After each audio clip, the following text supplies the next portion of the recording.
A Mount Cook dairy owner says he is losing hundreds of dollars in income every week while he waits for a dilapidated house to be demolished.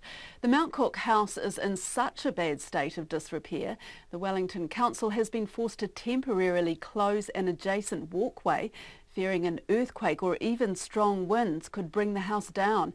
Our reporter Michael Kropp was in Wallace Street this afternoon and he described the situation to me. So the house has been in a fairly decent state of disrepair for quite a few years now.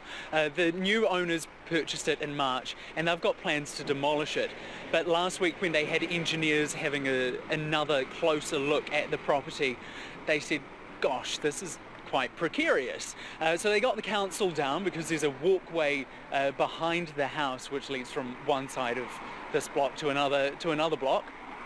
And the council said, no, we've got to close this laneway off because the house could fall down in perhaps a decent Wellington breeze or a moderate earthquake. So not ideal circumstances there.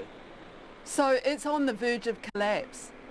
Yes, it is. But they are planning on demolishing it, and the demolition is slated to start later this week, be done by the end of next week. So they're really hoping that people stay away. They've fenced off the laneway behind us, but even in the short time that we've been here this morning, we've seen quite a few people just lift the fence to the side and go up the laneway anyway, despite the fact that it's a reasonably breezy day and a house could fall on them.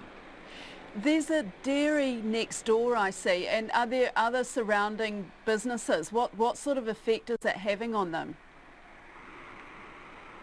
Yeah, so talking to the dairy owner, Anil Patel, he said he's losing about $1,000 a week now that this fence has gone up.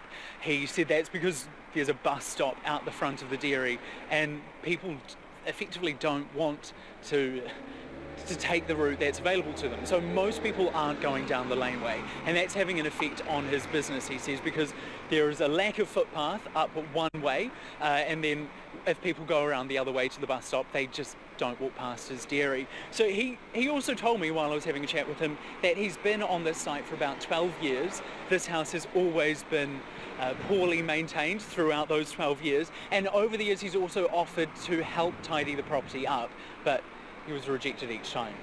Is the council involved in this at all? I mean, what are they saying?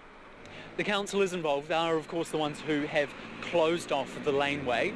Now, the council is pleading with people not to keep opening that fence and using the laneway anyway, because, of course, the house could fall on them. I had a look at the hazard list for the site before, and it's longer than most hazard lists, and then right at the bottom it says, stay away, demolition plan for this week and next week. So the council's plea is very simple, just stay away from the house. Our reporter Michael Kropp.